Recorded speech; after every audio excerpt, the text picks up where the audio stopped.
Hey, who'd you talk to? What's going on? It's me. It's me. It's Mike Lepre, King Mike L. This is legit fantasy football because it's Thursday night. It's 7:05. We're supposed to start at 7, but if you know us, you know you wait for 7:05. It's legit fantasy football Thursday night. I love it. I love it so much, I'm wearing a Hawaiian white shirt. That's how much I love it. I love it so much that I'm bringing on Master Damas. Master Damas, how are we tonight? I think we're all right. It's, you know, I got a lot of things I got to say, King. Yeah. Well, we'll hear them. You know, you got me going on the whole football card thing. I love it. It's awesome. I just love them. Yeah, I just love. I don't even care how much they're worth. I just like them. I like looking at them. And when it comes to things that I like looking at, the genius Kev. Kev, how are you tonight? Wow, King, that was great. I always wonder about the segue. You always keep me on my toes. I'm not sure how it's going to go. But first thing, Mastradamus, I want to pick what's behind door number 2, which is the one on the right. We're running a game show over there. Nope, the other one. My right. That one. Is that Tom Brady's rookie card? Laverne and Shirley No. not either door. They are not at this location. If people would have kicked in the door and killed me and my 2 beautiful children, they'd be walk away with nothing. Ah, That's an awful thought. I was thinking about, don't you miss the days of sitcom hijinks? Like, back in that Mork and Mindy phase, Laverne and Shirley, how they did like hijinks. Like they just happened to do something, and oh my God, oh that Mork. Family Ties or Fast Life. Oh, that Tootie. You know what I mean? I'm just saying, like I miss old school sitcom hijinks, if that makes any sense. No, I do. So guys, the draft is approaching. What do you think so far about all this breakdown? Your heads, if you're like me, must be just starting to swell with information about college players. Like I'm just like, I can't believe that I got to learn the kickers next. Like I'm making time to learn the kickers. I'm crazy. All right, Matt, what do you got to say? What do you got to sound off with? Because I want to. What is great about what's going on is I think we're seeing a huge display of smokescreen from San Fran, because I think the draft really starts at 3. Who is San Fran taking? When I first heard this, my mind said Justin Fields. I think highly of Justin Fields. I don't think he's an average Ohio State quarterback. I think he's a big-time player. I think he's done more with less than Mac Jones has done with more. So I think the fact that San Fran's talking Mac Jones over Justin Fields is absolutely crazy to me. But I think that it starts at 4. Well, it maybe starts at 3 because who is San Fran taking? But we know it's going to be a QB. Now we got Atlanta, and they're talking to everybody. They're taking calls. I think they're not in love with whoever they could come with, to the point where they think that they can make a lot of picks. I think that is up for sale. Do they stay put? Do they go march on and take the picks? I think that door is open, and I think that they've let the seed be planted, and I think they're going to sell. They're going to sell. They're going to. I 100% agree with you that Atlanta does not want to be there. New England is the team that we would technically trade up to get Justin Fields in that spot. Atlanta there's not a needing press, like the pressing need. Wow, I did that again. They're going to get, and San Fran is going to get Mac Jones, which I can't understand. Like, I can't believe that, because they're starting it's almost to the point where they're going to announce it publicly. I feel like they're going to be like, we're going to draft Mac Jones, by the way. And it's like, why? Why Mac Jones out of all the quarterbacks? You know what I mean? Like, that's crazy. And then really quick, I wanted to say, though, is I don't believe in Zach Wilson at all. Wow. I'm going on record, dude. I am going on the record right now. I listened to 2 different college pro scouts saying his mechanics were wrong. He dropped the ball too much. He brings it low. They said that even that 1 second he brings it low will not be there in the NFL. That ball will be gone. So they like Trey Lance based on the fact that, see, Brother Ray argues with me about this all the time. Trey Lance played under center. So they're making a bigger deal out of that. Yet Brother Ray pretends like that doesn't exist. Like that it doesn't exist that teams want quarterbacks who take it from under the center, not just in a shotgun gun set. Like there's a lot of footwork, a lot of handoff stuff that you got to learn. It could be the reason why Pat Mahomes sat the whole first year. Yeah. Yeah. But can you agree? Oh, yeah, what? like you and I. That's one of the things you and I have been saying from day one. Looking at looking at quarterbacks that have taken some snaps under center. But one of the things I wanted to talk about that. I think Justin Fields is going to go 3. Like Master says, smoke screens are galore going on, and no one's sure. But I completely agree with you guys. Atlanta is just hoping they can get somebody to trade up for 4. And I've heard now two or three different teams. I've heard the Redskins might be willing to go all in because they think they have a stacked team minus the quarterback.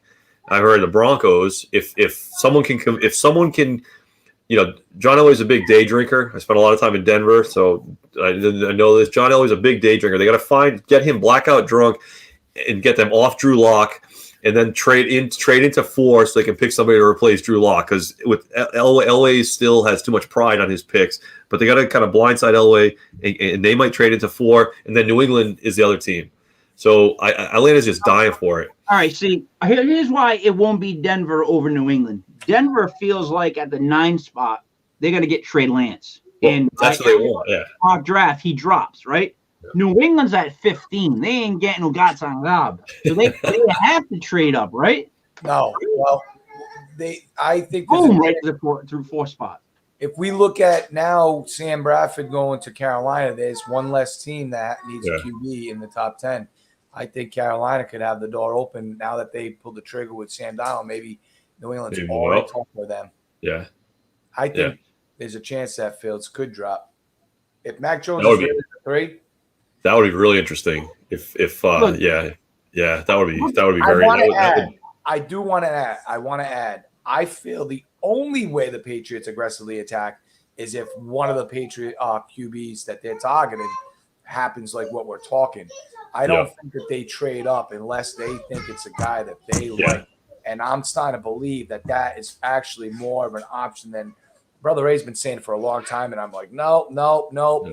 If Jimmy G and San Fran would have been real on their value of Jimmy, I think this would have been, the door would have been over. I think Jimmy would have been a Pat. And I think that the Patriots wouldn't be looking at the future QB in this draft. But I think San Fran's really hurting themselves. And I think that the Patriots now will do what they always do, and that's build the team for the year. That's it. Yeah. They're not waiting. So Kev, here's the teams that would trade out, right? Not the Jags, not the Jets, not the 49ers. So Atlanta would, Cincy would. Yeah. Well, Cincy would not move out. Cincy would.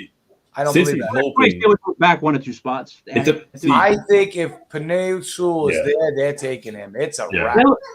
I'm gonna go and say that they're gonna take from everything that I've been reading, Jamar Chase before. They're not taking Jamar Chase. They're gonna go Sewell. They have to go Sewell. If they don't go Sewell, watch Jamar Chase bad. But when you start letting him call shots that early, that could be problematic. And as much as you'd like to be reunited with him, and that would be an awesome thing. Welcome to today's NFL. That's all I can say. Welcome to today's NFL, where they run things a little bit differently. You know what I mean? That would be fair. That'd be pretty cool to see, but I don't know. I think you need the king on the left tackles. So, I think they have to. And one thing that's interesting, and I know we're talking about doing like a live draft show, but I think what the Patriots would probably do is if one of the guys they like is dropping, then try to trade up during the draft. But I think the pick window is it's longer than it used to be now. I know the first round takes a whole night now, so I think you get 15 minutes per pick. But that's not. And I'm more curious than anything else how this works. Like I'm sure Belichick isn't just going to start randomly calling GMs. I'm sure he's going to have the groundwork. They talk to each other for weeks and stuff. Yeah, like if so and so is dropping, then hey, Atlanta, I want to get on let's get on the phone and talk. Or maybe Atlanta's too early for, but like maybe Carolina, let's get on the phone and talk at 8, something like that. But it's got to be. You can't make a trade or anything like that until you see all the water go calm. Like every team got to go calm, and then you go, okay, I can do this, and not worry about say them pulling some sort of shenanigans. And because ideally Atlanta goes back, 3 or 4 spots, and still ends up with Kyle Pitts, but gets a bunch of picks from a team that wants their quarterback. Then they friggin' score. Then they score both ways. That would be phenomenal. So all right. So I'm going to go over with NFL.com just put up as one of the guys put up as his most recent mock draft. I'm going to just run through it really fast. It includes some trades, so I'll tell you what they are. So Jags, Lawrence. Number 2, Jets, Zach Wilson. Number 3, San Fran, Mac Jones. Number 4, Atlanta trades with New England. New England takes Justin Fields. Number 5, Cincinnati, Jamar Chase. Number 6, Miami, Rashawn Slater. Wow. Miami does like Slater a lot. That's what's weird about it. Arizona, Pitts. Wait, what number is this? 6 is Miami with Slater. 7 is Arizona taking Pitts. I thought 7 was Detroit. Is that a trade? That's a trade. Okay. Yeah, Detroit's now 16. Yeah. 8, Carolina, Sewell. 9, Denver, Trey Lance. Number 10, Dallas, Surtain. 11, the Giants, Parsons. Wow. Philly, Waddle. The Chargers, Darisaw. Now, Darisaw might be – dude, there's some really good left tackles or right tackles out there because Darisaw might be in the talk to be maybe the best left tackle. He's going to be a really good left tackle on the next level because it's weird. Like, you might be better than me in college, but my arms just happen to be ridiculously long, and I'm still growing as a kid because they're just kids right now, still growing. So they got guys that just like length-wise crazy. So Minnesota takes Kwity Paye at 14. Number 15 has got the Atlanta Falcons taking Owusa, the Notre Dame linebacker. Number 16, Detroit, Devonta Smith. 17, Raiders, cornerback Newsome from Northwestern. And then 18, I just stopped there with Miami again with that extra pick, taking Najee Harris, running back. You get your left tackle and you get a running back. That's what they got. So I get the feeling that even the people at NFL.com and like stuff like that, they know that there's stuff going on. Like even just us, we know there's things going on right now that just haven't popped up enough for us to know exactly, but we know there's people talking. Like Kev, I'm of a firm belief that it's like the party phone, like late at night. Like, oh yeah, they're booty calling each other. Like, are you guys still looking for a QB? Oh yeah, I love the colors of your team. You know what I mean? You know what I mean? Like they're trying everything they can. You know what kind of sucks about this whole thing? Right now, no one even talks about Trevor Lawrence and the Jags. Like, you are the number one. You're supposed to be a generational QB prospect. We haven't talked about him in like 3 shows. It's just like you got to kind of be like, what the fuck, man? It's still about me, but it's like there's no drama. So all people want to do is talk about drama. And that mock draft you read, I'm looking at 2 other sites, completely different, completely and utterly. But different. Not boring Trevor. He had to go and say we were way too early. Yeah. Everybody just goes, and the first pick would be Trevor Lawrence. All right, let's go with the rest of the day. It's like, it's just an afterthought. You know what I mean? Yeah, and now Wilson is like pretty much locked in at 2. So 1 and 2. Now it's like pretty much the draft starts at 3. It's like, okay, 49ers are on the clock. 1 and 2, you don't have to worry about. It's kind of funny though because they were like the biggest names in the whole thing, and we don't even talk about them anymore. All right, so I want to break down the different positions, but first I wanted to talk about one player. I have one player in mind. Kev, did you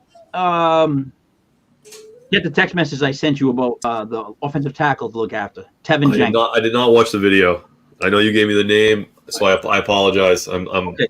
So we got to hold on here. So which is even better because you get to play it.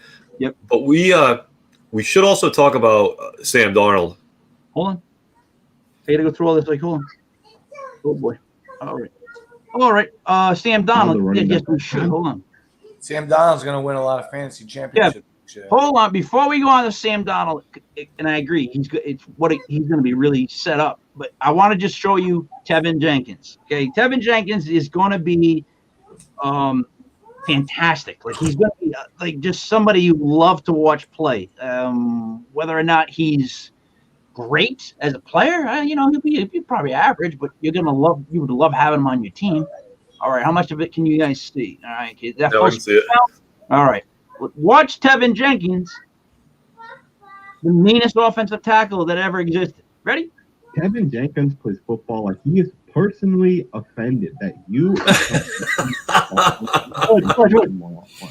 When you put the film of Jenkins, it's very hard not to love this guy. At 6'6", 320 pounds, the guy is a brawler. He's extremely powerful. And his hands displace defenders. And his mindset is very aggressive. This is why I think Jenkins might be the most underrated prospect coming out of the 20. I love it. You see, the defensive lineman tried to swim move. No, he saw him in the end zone. Yeah. He ran him down in the end zone. Yeah. You got to go. Hold on. I just want to see the one where coming up next is the one where he pushes the guy out of bounds. He carries him out of bounds just to do it. And right now, Jenkins is my number 2 offensive tackle, right behind Oregon's Penei Sewell. But let's discuss what makes Jenkins such a great. Here he goes. Watch. Let's just jump right into it. That's not the one, right? Never mind.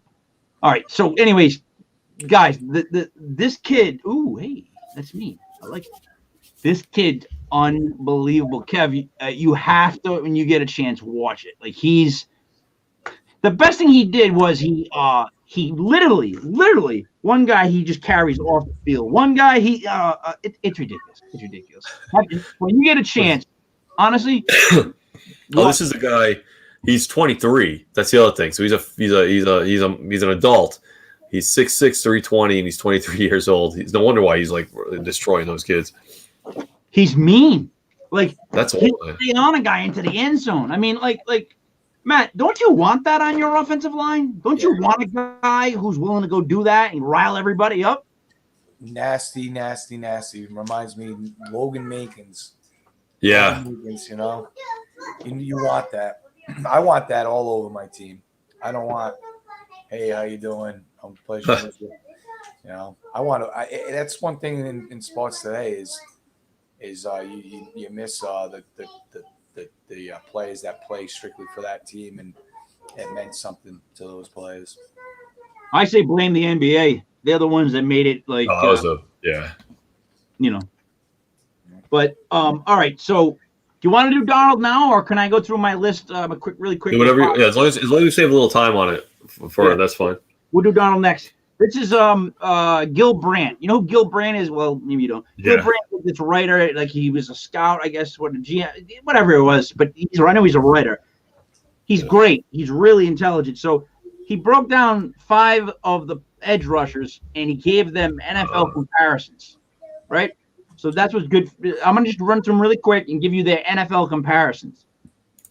So Jason Owe, that guy from Penn State, the edge rusher. He compared him to Daniel Hunter. I don't know if you know the guy from the Vikings, Daniel Hunter, spells his name Danielle. That's what he compared him to. I don't know who really that was. I was like, that went over my head. Number 2 was Azeez Ojulari from Georgia. He compared him to Yannick Ngakoue. That's a great defensive end to be compared to, right? Like that's a great guy to be compared to. Number 3 was Jalen Phillips from Miami compared to Robert Quinn, who's played for the Bears. Now, Robert Quinn was like a Pro Bowl. Like that's another. Like Jalen Phillips has got all the skills you need. He's just one head injury away from being gone. And then Kwity Paye, Michigan, compared to Cam Jordan, New Orleans. That's a great comparison, right? We lost the genius.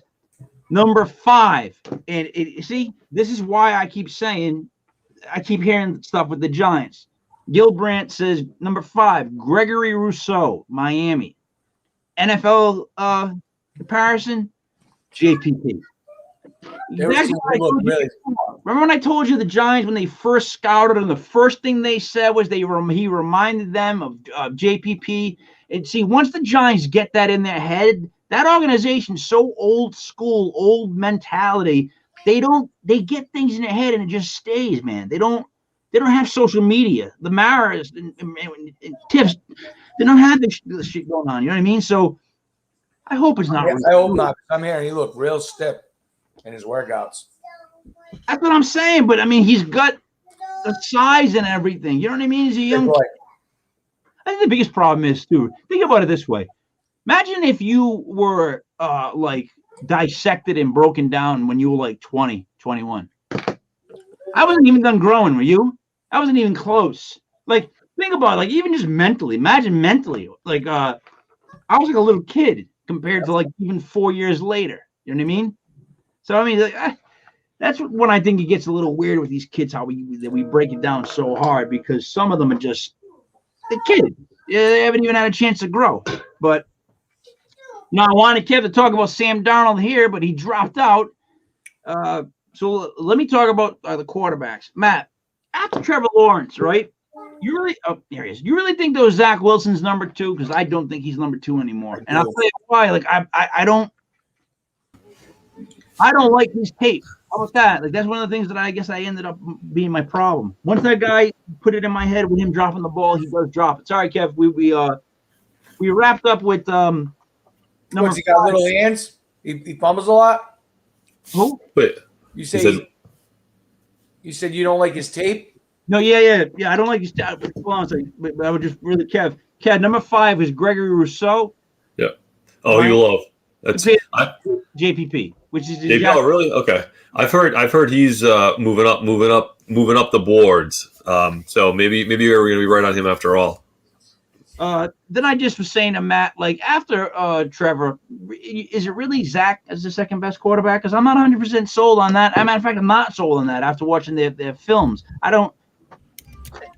That guy. Look, I listened to a couple guys and they got my head, and I started watching. And I was like, yeah, I've found all the mistakes he made. But like I watched Justin Fields and looked for the mistakes that he makes. What I did was I listened to like tape. I watched tape and I listened to reviews of them, but I only wanted to hear the negative things on guys because I wanted to see if he pick that up too. You know what I mean? Like, and I was trying.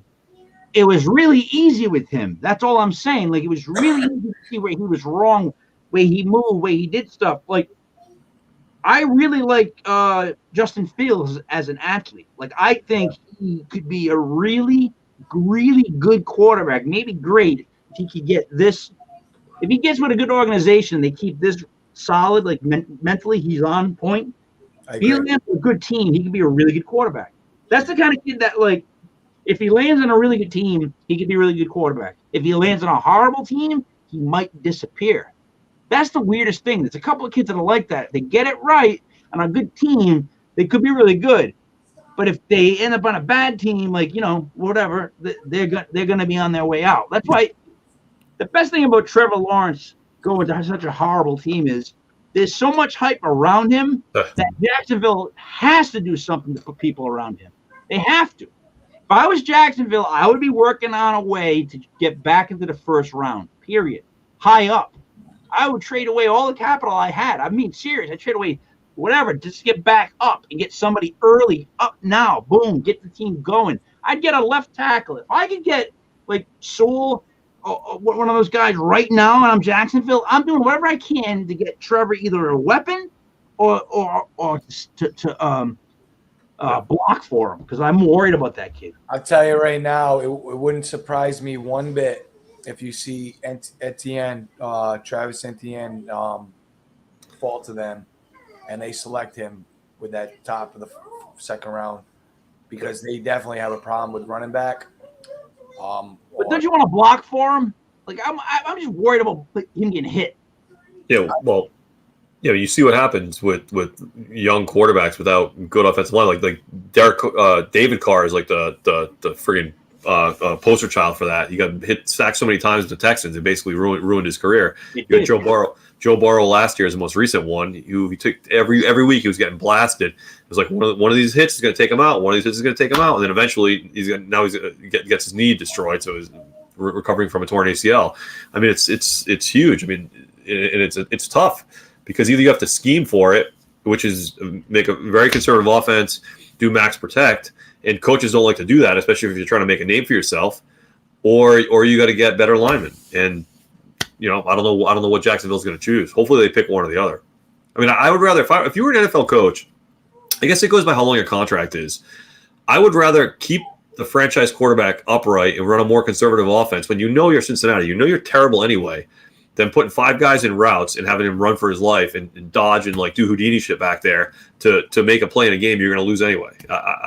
But I guess I'm not playing for my career. Like I'm not coaching for my career every week is what a lot of those guys think. So it's easier to say, but that's how I would approach it. I mean, yeah, there is a lot that goes into every pick that we don't see. Like there's so much more than just how good the player is. You know what I mean? But all right, so tell me this. Who's your third ranked quarterback, guys? Because like I'm being serious. I want to hear who you have at 3. Jack Wilson. So he's your third. All right, who's your second? Who's my top? Trevor Second. And Justin. All right, so you're Justin Fields. Kev, there's somebody that likes Justin Fields better than Zach. Yeah. What do you think? I like Wilson. I like Fields third. I think if Mac Jones goes 3, I'll be shocked. But I'm not a pro talent value. I'm just going by what. All but put the ring on the. San Fran's almost publicly made it like known, and that could be smoke because they're going to Justin's. Trey Lance. I think Trey Lance is better than Mac Jones. No, could be. I guess I'm higher on him than everybody else. Trey Lance. Yeah. That's the guy I heard. Both the Broncos and the Redskins are really interested in and possibly considering trading up to 4 to get Lance. There's mixed opinions. He's another one of those kids where it depends on what website you go to. He's either great or he's going to be the bust. Like really, that's what I read every time I go to a different place. Different people have different opinions, but what I heard was Day Drinker, what's his face, Elway, likes him, likes Trey Lance, likes the fact that he's a on the center quarterback. He likes that about him. So, but Mac Jones, Maddie, what does Mac Jones do that's special? What does Mac, other than winning, because that was part of his team thing, but what does he do as a quarterback that you go, oh yeah, that's what Mac Jones does? I mean, he does throw some nice long balls, but he had great wide receivers to throw him to. What I've been watching, and honestly, and it wasn't anything good, so it goes against what you're saying, but he throws some really bad turnovers. And I got to be honest with you, like I love college football. This Alabama team was probably the best Alabama team that I've seen in a long time, but that doesn't benefit him. He had a lot of talent around him, all around, helped him greatly. I don't know if I'm missing this, and he is a good NFL quarterback. I don't see it. He looks clunky. Yep. It's clunky. Yep. Kev, what about you, Mac Jones? Yeah, I mean, we all know the stuff about playing for Alabama. He gets it's like starting on third base, but he for me it's his arm strength. I don't think he has a great arm, but he's incredibly accurate, like short passes. So that could translate to some offenses. I mean, that was always one of the knocks on New England's, the New England system is it's a ton of short passes. So it's almost like a horizontal game. So he could translate to success in the NFL. One of the things that's really interesting, and I wish Brother Ray was here for this. When I was doing some research on Mac Jones, have you guys heard the stuff that the players on Alabama that played with both him and Tua were pretty much all picked Jones over Tua, all of them, as in terms of talent, in terms of leadership, everything. So maybe that counts for more than we're giving him credit for. I mean, I was just looking at his stats. He threw 41 touchdowns against 4 picks last year. I mean, that's pretty insane. But again, it was a lot of underneath stuff to open receivers who then ran to make big plays. But let me just throw this point at you. So you're a college player, right? You know how the game and the system works. And they ask you who's better, a guy who's already in the NFL with a contract all set up, or a guy that's about to go into the draft. You're not going to say the guy that's already in the NFL, because then you're going to make the draft pick look weaker than Tua, and That's Tua true. looked great. Of course, they're gonna say it's what's his face is a better because he's got to get drafted. Guys, help him out. You know what I mean? Like, yeah, I would be like, if I was his teammate, I'd be like, he was like Jesus. He was unbelievable. Yeah. He was so much better than Tua. That I can't believe Tua played quarterback. And then after that was filmed, I'd be on the phone. Hey, Tua, Yeah. apologies for what you're about to hear on thing, but I think I got Mac a really good spot. I think he's absolutely hot. All right, gotta go. You know what I mean? Like that's what I would do. I don't know. That's Anybody funny. who said Tua is a jerk. It's like, well, why would you a guy that's got a contract? All right. Anyways, Kev, what happened with Sam Darnold? How happy is he? He must be like this, trying to get the Jets off him, like just scrubbing that stink of the Jets off him. That first shower in a hotel room in Carolina, it must have been beautiful. Yeah. Tell me about it, Kevin. Yeah. So here's the thing with that I wanted to talk about is what did they get back for him? A second and a fourth in next year's draft, and a sixth in this year's draft, something like that.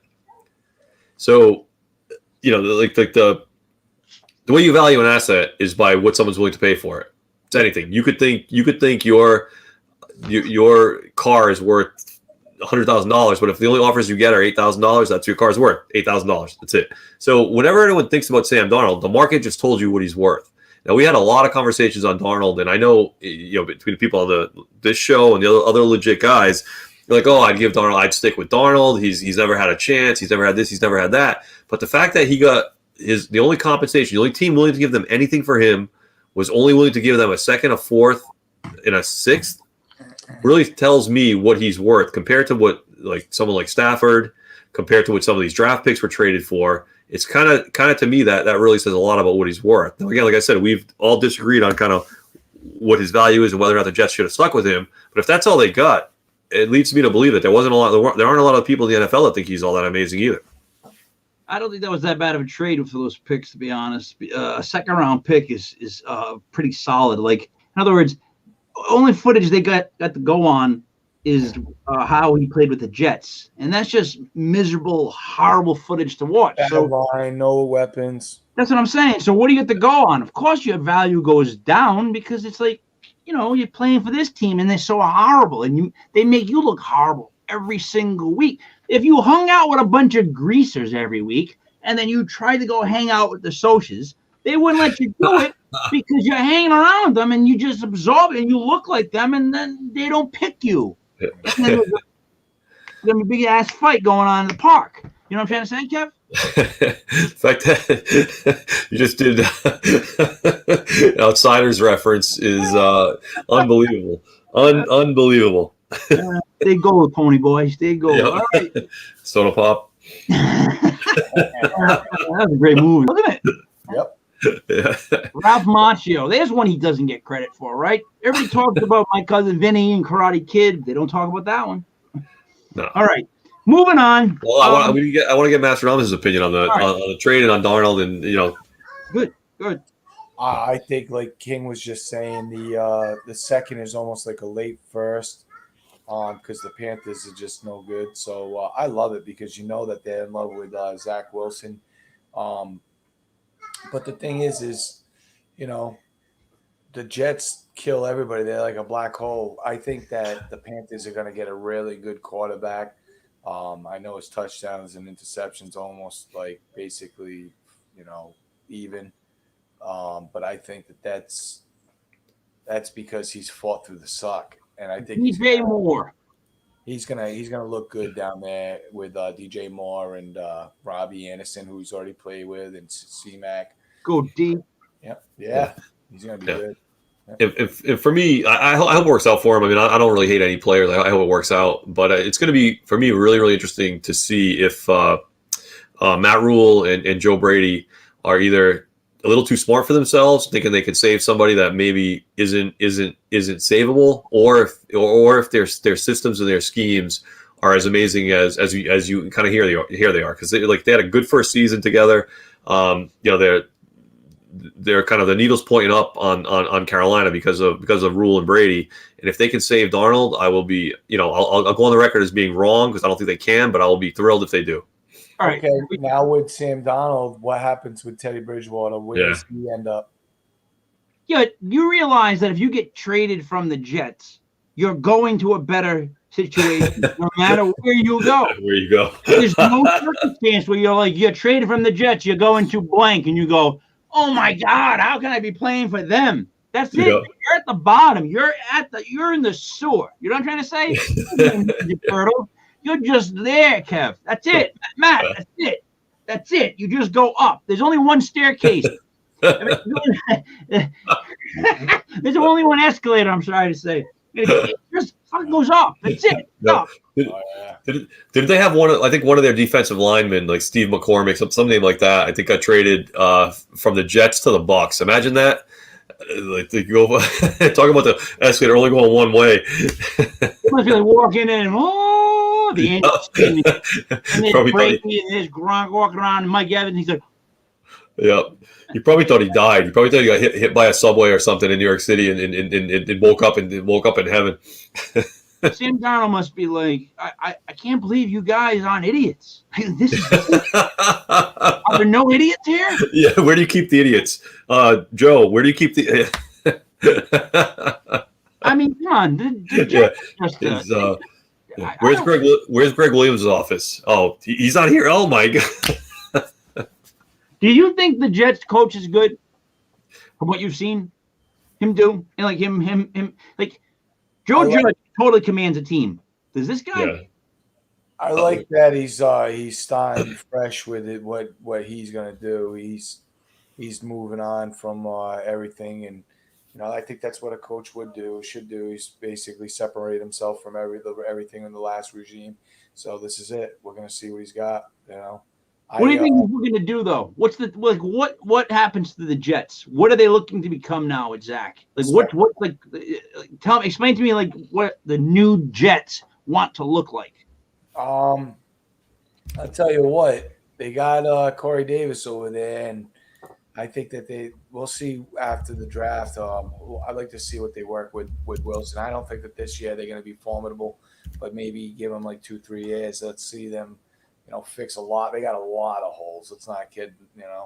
So, do you trade up to get a tackle? If you're the Jets, another team that you're going to get a quarterback. If you don't get someone to block for him, you're going to have the same problem you had with Sam Darnold, who you traded away. I don't know what their draft capital looks like, but I know that they just had a fire sale, so they have to have some picks, right? I'd be taking out NFL credit cards just to get this done. They got to get a tackle in there. Kev, do you agree or don't agree? They need to block him for him, or what do you got? Yeah, exactly. I mean, the rookie they drafted last year was really good. Mekhi, Beckham, he was very, very good. But they need another. They need like another tackle, like a left tackle. If they're probably not going to get one. Well, actually, no. They picked top of the second round. So maybe one of those, there's like 4 or 5 offensive tackles that slide. Maybe they'll grab, 4 or 5 offensive tackles that are like top 30 worthy. Maybe one slides. Take all the wide receivers. What? Right receiver. The wide receivers in this draft are unbelievable. They're going to drop. There's going to be a lot of players that just drop just because all those quarterbacks at the top. This is going to be a fantastic draft to watch. But what I'm saying is when it comes to these quarterbacks, the young ones, you got to get a line to block for them, period. So if I'm the Jets, I'm definitely trading back up, right? Because you just got all these new picks. Package those sons of bitches. Put it with the late round pick. Boom, move up and get a tackle, right? That's not a bad idea. I think takes boom, put a left tackle right in front of him. Yeah. That'd be great. He won't be on his ass the whole time. Like you get to see what he's really like because you couldn't see it when he's on his back.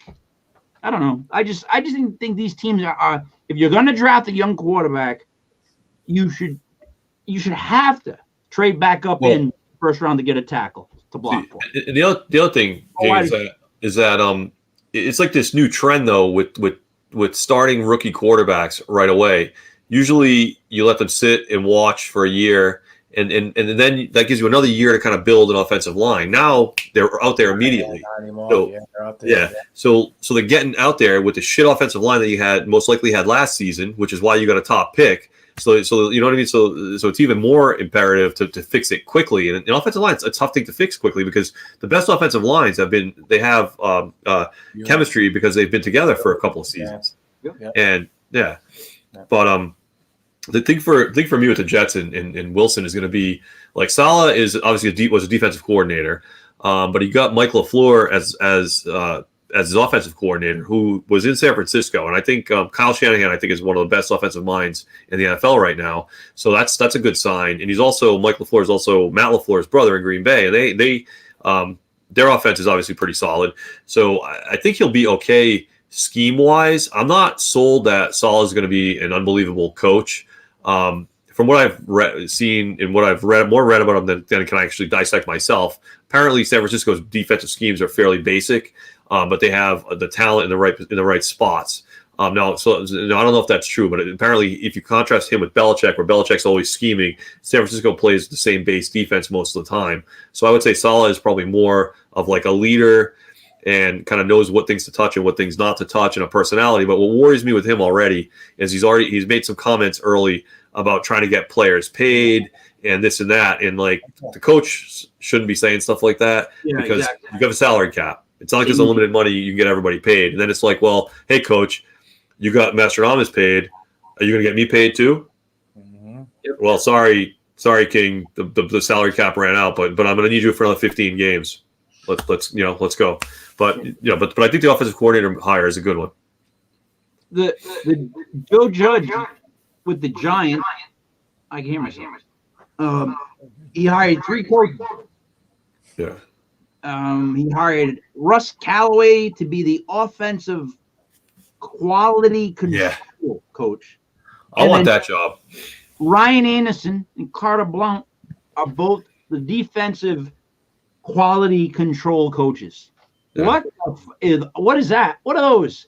Is Joe just hiring all the best coaches he can find so he just gets them all in one room? I'm being serious. Like, is he trying to run like Joe Judge is running this like a business? Like he's got like coaches everywhere on top of I'm serious, on top of all these players. Like they're learning all the time. Like he's more of like an organizer, I think. He just runs shit. And he's really good at running it. You know what I mean? He's really good at getting You know what it is? He's really good at getting people smarter than him in all the spots. Yeah. But he overdoes it. Like, we get more coaches than players. Yeah. That'd be awful. Wouldn't it be? I would like the thing I don't understand with a quality control coach. Could I then objectively go out and look at the Giants offense from last year and just say, as a quality control person, it sucked. But can I fix it? But I'm assuming I have to go through Jason Garrett, right? You know, like that's what I don't understand. What do you mean by quality control? In yeah. the sense of, like you're gonna go like I picture this. No, I don't. No, can we? No, can we not run that play? Okay, yeah. Go ahead. Yeah, that's what I'm picturing as a quality control person. You know what I mean? They just watch you all the time. They want to make sure the quality is there and they're controlling it. Yeah, that's what it's good. Define a 2-word title by each of the individual words. I think of it in terms of like car manufacturing. You know, when you're manufacturing something, you can only have so many defects, and that's what the quality control department does. Like you roll out 10,000 Honda Civics, 9,999 of them have to be flawless because you check quality every step of the process. So with the offense, I would assume they look at every step of the process and say, okay, look, the communication between the coach and the quarterback is off. We need to play in within 15 seconds. Okay, you got to break the huddle before. Like, I assume they break down every step of it and make sure it's at a certain level of quality. But I almost see that coach as being the guy that says that, and I'm the other coach going, yeah. Yeah. It's a lot of yeah. I think if you're quality control, you get a lot of yeah from people. They don't want to. They're listening to you, but they don't want to really listen to you. You know what I mean? Yeah. But you saw last year with the offensive line where they had a dispute. I forgot the offensive line coach. Fought Colombo, the offensive coordinator was from the Cowboys. That's then they had another one. Yeah, they had the other guy, and apparently Colombo wasn't doing what Judge wanted him to do, so he got his replacement in the building, and then fired him midweek. Yeah, and it got better. Andrew Thomas played better with the new coach. He was doing horrible with Colombo, and Joe Judge was like, you know what? The line's broke. And he went and watched it for a week. He actually got into practice. Yeah. It was like, he's going to block like this. And Colombo was like, it was a technique. It was over a technique. And Colombo was like, my guys will never do that technique ever. Yeah. He was like, well, then you're not going to be the coach pretty much. And that was it. Yeah. But almost like 6'9", 6'8", like a big dude to fight with. So props to Joe Judge for, firing a guy like that. That's not an easy fire, as they say. No. But so I would assume if he empowers his quality control coaches, they can say, look, the reason why the running game isn't working is because, I don't know, whatever the reason is, like the blocking scheme is off, or the running back gives it away, because whenever, and this has happened in the past, like Adrian Peterson used to have a tell whenever he was going to get a carry, he would do something different with his hands. So I would assume the quality control coach is the one that figures that stuff out and fixes it. But like you said, a lot of times they probably don't want to listen. But with Joe Judge, it seems like he'll make them listen. Yeah, it's just that, like with Daniel Jones, it's like stop fumbling. Yeah. What do you get back from him? All right, I'll work on that. Hold it tighter, like Well, I think I think it's going to be a little bit more precise critique than that. Like, don't drop the ball below your waist, or whatever the thing is. But I hope it's a precise critique, not stop fumbling. If you feel like you've had the ball too long, you've had the ball too long. Christ Almighty! I think you. I don't see you as a quality control coach in your future. I think you may have found your spot right here. I'd be the quality blunt control. Yeah. Like, you get one response from me, it'd be brutally honest, but no one would like it. Stop throwing picks. Yeah. Stop throwing picks. Knock it off with the turnovers. Cry. Walk away from them. Maddie, tell me something. Are you excited about the draft? I love the draft. I love the draft every year. It's one of my favorite things in the NFL. Isn't it like and a lot of comedians make fun of people that like the draft, but I love the draft. Like, I love the draft, and it brings me back to, like, odd to say, Madden football. I love putting together a team. I love playing franchise mode. I love doing the draft. I love doing the free agent signing. I love still doing that stuff, and I'm an old bastard. I still love that kind of stuff, and I'm an old person. Yeah. Like I just think that that's what's great about the draft, is that you see all these pieces, and by the time the draft gets here, like, you learn about all these characters. Like, you're gonna learn about the different. Like I told you, Tevin Jenkins, love that kid.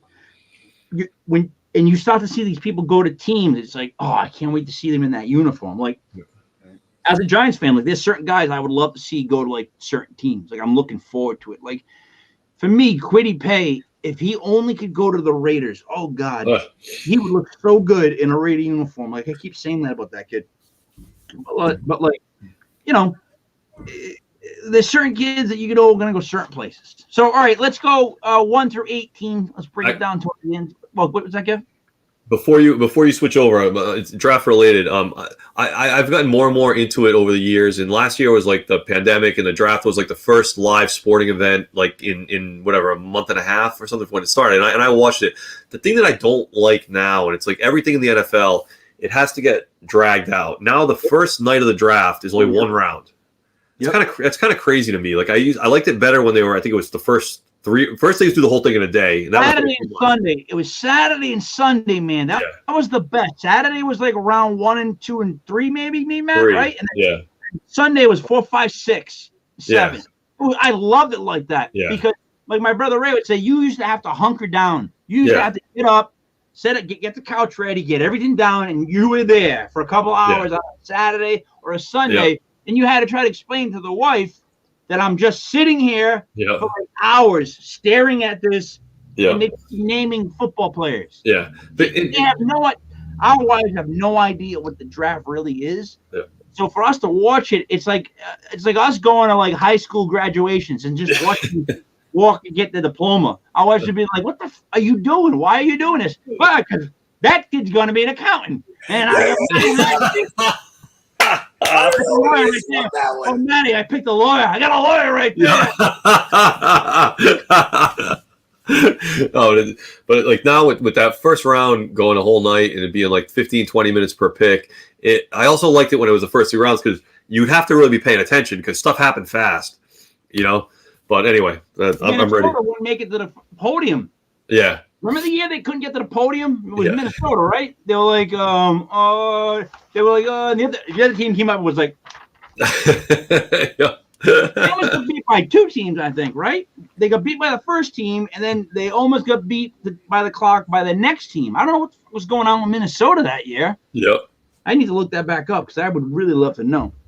All right, let's just mock this 1 through 12 because I've been keeping track of how we mocked it, and I want to do our 1 through 12 for April 8th, 2021.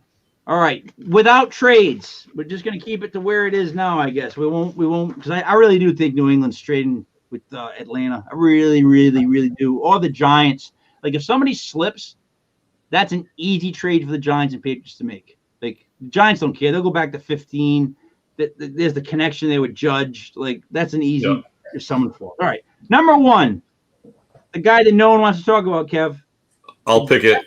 The best Lawrence. athlete in the goddamn draft, the best player in the draft, and he's so good that no one wants to talk about him.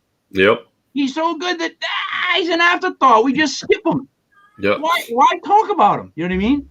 All right, so the Jags take Trevor Lawrence. Number 2, the Jets. Zach Wilson. All right, I hate that pick. I just can't. I can't believe they're going to do that to themselves. So, number 3, San Fran. I say Mac Fields. Jones. It's Mac Jones.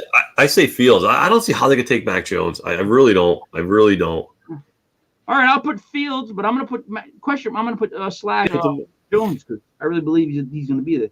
Number 4, Atlanta right now. If they stay there, they take. If I were Atlanta and I stayed, I would probably take Kyle Pitts. Atlanta, I would take Sewell. I don't know, man. Who would you take if you're Atlanta, Matt? At 4. If you stayed at 4.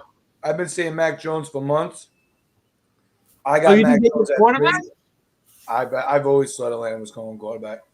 Really? Yeah. All right. I've been saying Atlanta Mac Jones for months. I think Atlanta still goes quarterback because this is the year for the quarterback. All right, I'm going to go Jones / Fields then on him.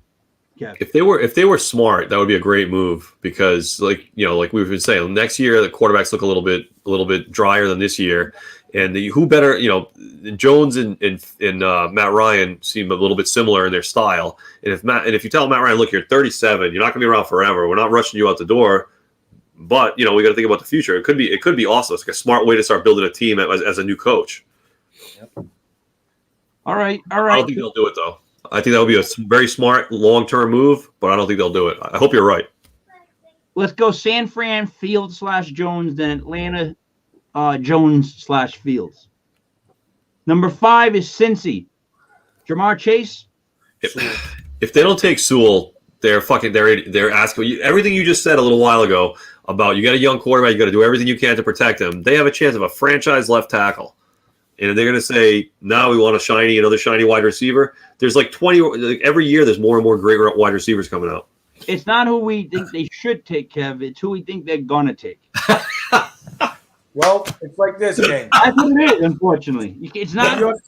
When your kid says, I want this, and then you're going to go, let me tell you something. I know you want this, but this is what you need. Exactly. This is what's going to happen. I still think Chase goes there, but I'll put Chase / Sewell. That's I don't think since he makes good decisions. When are they ever? They're always arrested. Like they're in jail half the team. So what do you mean good decisions? Let's go Chase / Sewell. Number 6, Miami. That's gotta be Slater or Sewell. It's gotta be a left tackle, right? You got 2 of there. You gotta get one. Jamar Chase. So, see now we've all said different things, so it's tough to do it, reconcile it all together. But we're also saying in this case that means Pitts has slid all the way down to 6. That would be a phenomenal pick for them. Yeah, that's what they have. They have Pitts going at 7 to Arizona. Yeah. So the one for NFL.com. So, yeah, he does slip in a lot of people's things because I think Miami needs a tackle. You got to block for Tua. Like, again, young quarterback, you got to get the line. I don't care how many great toys there are out there. Tight ends, wide receivers. You can't throw it to them on your back. So I'm going to put Miami Slater, and then I'll put slash wide receiver, I guess. But next time we do it, you're going to have to put 3 columns because Mastradamus said Chase. I said Pitts. And you said Slater. It's because they gotta go tackle. You gotta block for the kid. Like that's evident. Like from last year, and you get 2 picks in this round, right? So you gotta go to a boring but like needed position early. I just heard Jamar Chase get compared to Michael Thomas, and Michael Thomas. I don't think Jamar Chase has the frame of Michael Thomas, but if that is the case. You have to do it because Miami cannot continue to rely on Devontae Parker. And you have Will Fuller, who is a nice number 2, but he's there like 4 months out of the year. He's like winter. And it's but so you have to have a number 1. All right, but you watched Miami last year. Go another year with nobody. All right, but you watched Miami last year. Was it that the wide receivers weren't getting open? Or was it that the fact that every play was like a breakdown where like he was just having to scramble and move? 2 of their top 4 wideouts opted out for COVID. Preston Williams was coming back, and Devontae Parker was the only guy that they really had. So they were really limited with the options right out of the game.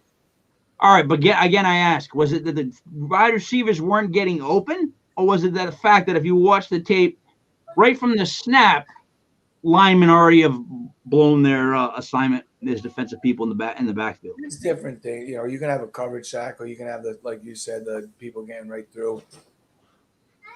I'll tell you what. I'll put Slater / weapon because you guys think it's a weapon.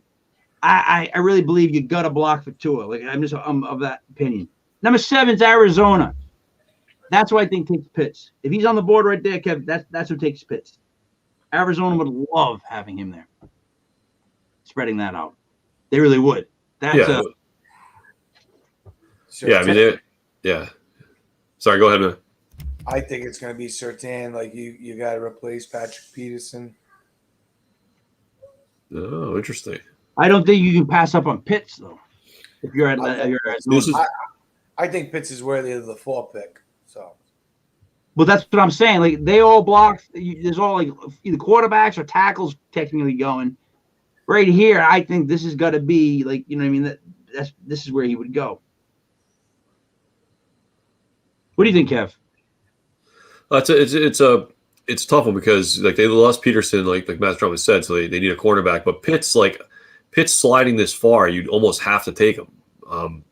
He's there, especially with Kingsbury, who loves schemes. Like he would be so excited to get him in their offense. I don't like Kingsbury as a game manager, but I think as an offense coordinator, he's awesome, and I think he would probably be able to do really really good things with him added into that crew that they already have.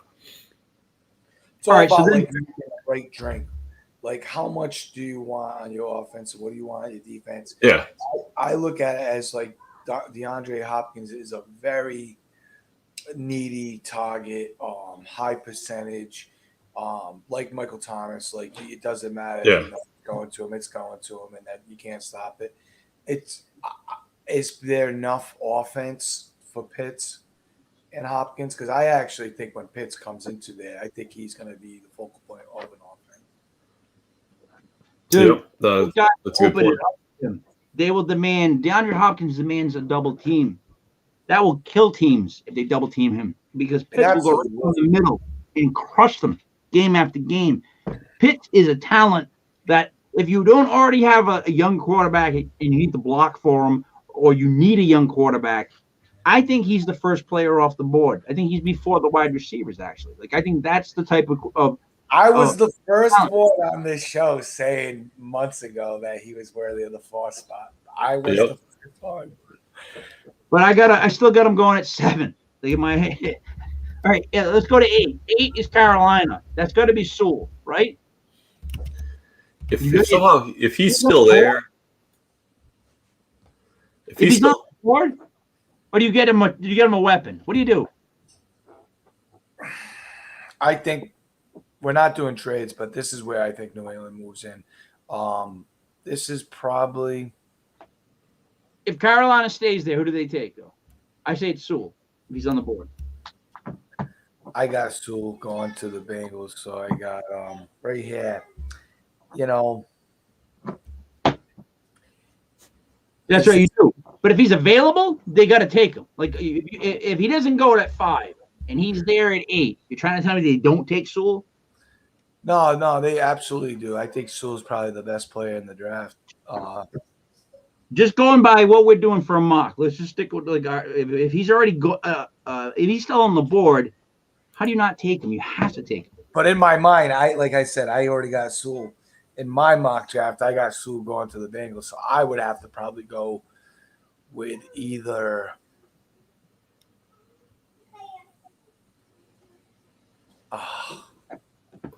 Nobody?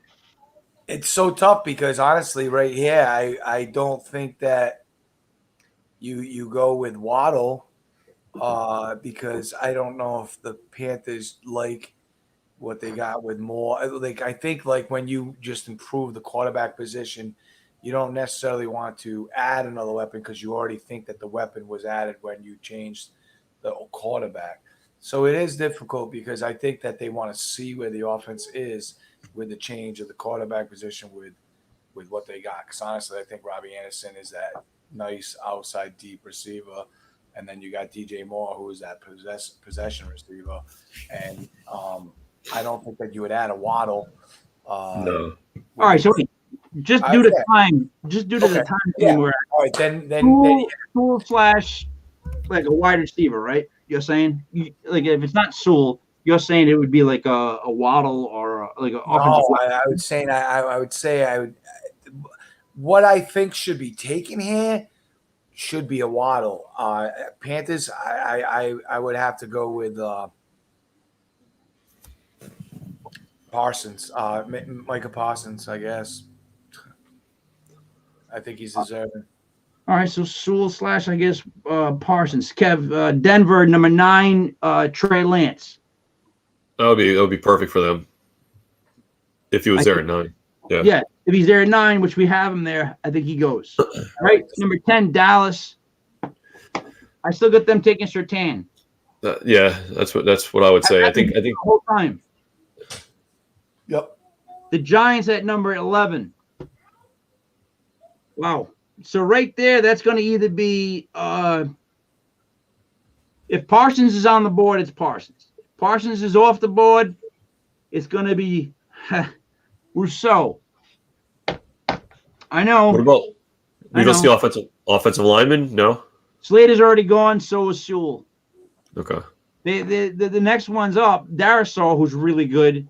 I don't think the Giants would go after. I think the Giants would take Rousseau in the first round, and then because there's a bunch of like tackles that are going to be in the second round, like or at the end of the first round. Like there's 4 guys that are going to be there. So I'm just going by what I keep hearing, man. Yeah. New York Rousseau. Number 12, just to end with Philly. I think Philly is there. And Waddle hasn't been taken, Matt. He goes there. He doesn't go, it's going to be Devonta because he hasn't gone. Right? Devonta Smith is still on the board, so he would go there, right? Yep. So you think either way? What? You think either way, wide receiver? I do. I think if any one of the top 3 are there, you think they go that way? They have to. You got to give him somebody, right? Give him someone like that. Do you get excited about the Eagles wide receivers currently? No, of course not. Nobody does. No one does. All right. Hey, I'm going to wrap it up. You got anything you want to add before we go? Go. I just wanted to say we're doing the show on Sunday. I guess that'll be the last one pre-draft. But are we considering doing next Thursday night? Because the draft is next Thursday night, right? I will be here doing it by myself if I have to. You better believe I'm doing the draft live. We have to. 3 hours. Just have different people checking in and out. That's my point. Just sit there and watch it go down. At least watch the first round. Just sit there and watch the first round. Well, that's the only round. So put your Depends on. Have a drink in one hand, and that's it. That'd be great. That'd be awesome. All right. I'll make our picks. It'd be great. All right, Matt, get anything you want to add? Last thing I want to say is if the Patriots do stand back at 15, you're going to see Devontae Smith. That would be unbelievable. Yeah, that would happen. All right, stay tuned. We have legit fantasy basketball coming on for Mastradamus and the Genius Kev. My name is King Mike L. This is Legit Fantasy Football brought to you by LegitFantasySports.com. We appreciate it. If you like the video, hit that little thumbs up thing. You leave us a message on the video, and you're happy. Guys, basketball's up next. Thank you for watching.